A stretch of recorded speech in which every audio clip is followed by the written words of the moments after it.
Yan po ay napag-usapan po namin ni Coach Tab Baldwin po. Yung mga dangers of rip currents po. From previous pa po yan na since pumupunta po sila noong 2016, noong 2018 and 2019, palagi po namin pinag-uusapan po na may mga rip currents po dyan. Meron mga safe places na pwede mag-swimming, meron mga times na hindi pwedeng pumunta sa may dagat. Yan po ay nagpag-uusapan po namin. Gusto po muna namin makiramay sa mga nasawi, lalo na po sa pamilya po ni Rene Baterbonia, saka po sa pamilya ni Divine Adili po. Nakikiramay po ng tapat po na ang aming pong pamunuan po ng Hermanos Fisher Farm. Sir, yung pagpunta natin dito sa NBI, sir, is this isang asapina po, may sapina sa NBI ano po? No po, voluntarily po kami pumunta po dito. Actually, ang gusto lang po, dapat po affidavit lang. Nag-decide po kami na personally na po na kami magpa-interview, magpa-question po sa NBI. Sir, yung isang word na madalas ngayon na babanggit is accountability. Yes. Sa side po, sir, na resort, ano naman po yung stand po? Ito yung manifestation of Hermanos that we are accountable and responsible. So, and we want the public to be assured that we are here and we are not evading any responsibility or accountability. Sa inyo naman, sir, nagawa natin yung lahat, di ba, sir? I mean, lahat ng mga signages, lahat ng mga... Yes po, opo. Meron po tayong mga safety, mga gamit po doon. May mga pang-rescue po tayo. Meron po tayong lifeguard.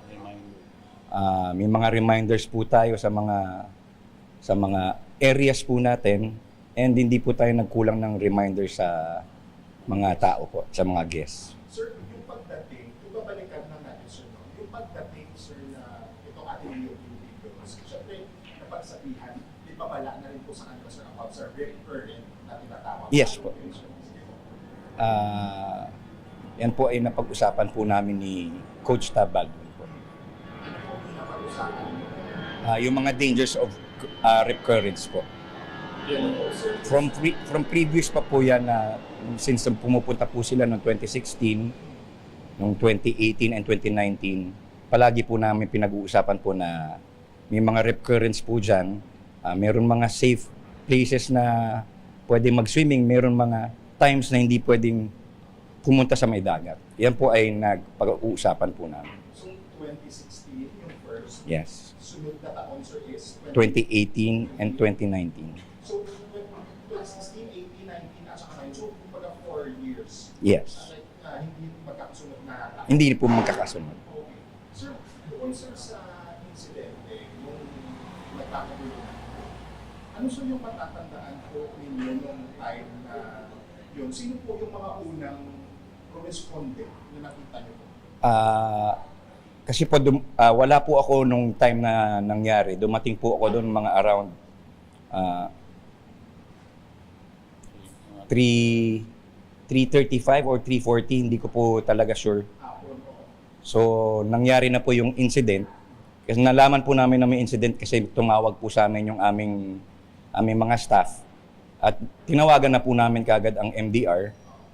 Sila tumawag din po kami sa MDR na agad naman pong responde ang MDR ng, sabi po nila, within 12 minutes nandun na po ang MDR. Tapos, pagkadating ko po doon, nakasabay ko po yung MDR na may kasamang boat po, yung second unit. Pagkadating po doon, yun na lang po, nakita po namin na doon na po na-recover na po yung body po ni Rene. Siya po yung first na na-recover.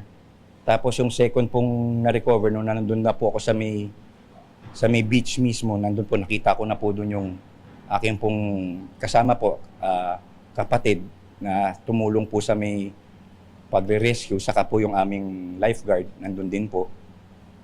Tapos, nung na-recover po si Divine, tumulong rin po tayo pagkukuha po sa kanya sa dagat.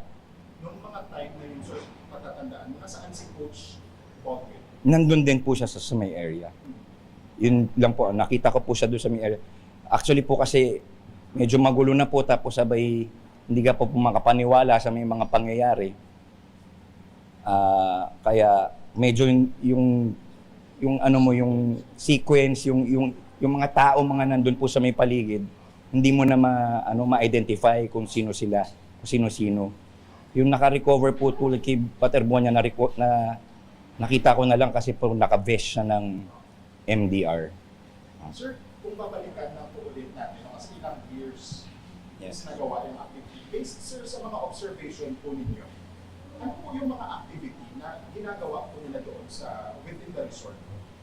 Running activities po usually pero hindi po kasi namin po nakikita kasi hindi po kami na-allow na mag-video.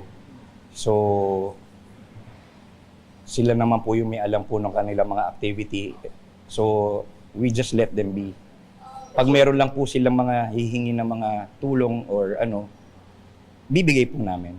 Pero wala naman, sir, parang unusual kasi di ba sa social media, yung mga kumakalat informasyon na para, alam mo yun, yung parang military-like yung ginagawa nila. Wala naman, sir, mga ganun na nakikita natin yung mga atin sa parang... Yung pong sinasabi sa social media na meron mga weights and everything, nung na-recover po namin yung body ni Rene, nung nakita ko po, iba po kasi naman naka-recover, nung nakita ko po wala naman pong weights. Si Divine wala rin naman pong mga naka-shorts lang po sila. Yun lang po yung nakita ko.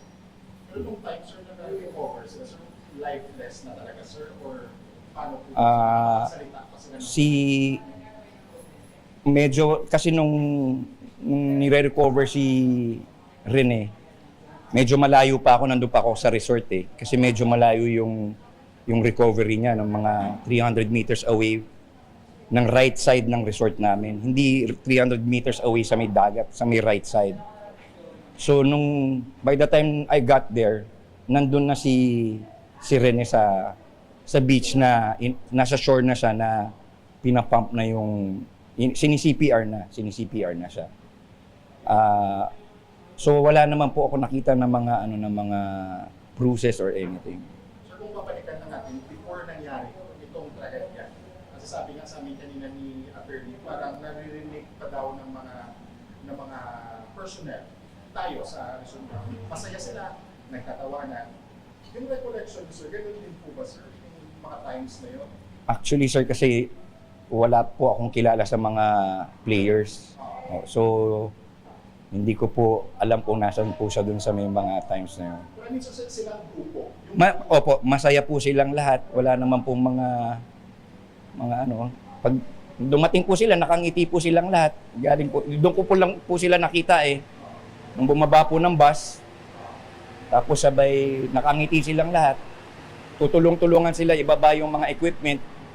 Yun po. Pero on that day, sir, on that fateful day, ano yung event or activity na ginagawa nila before nga po yung sunod na Wala po akong idea dun sa ano po. Kasi hindi po nga namin sila pinupuntahan.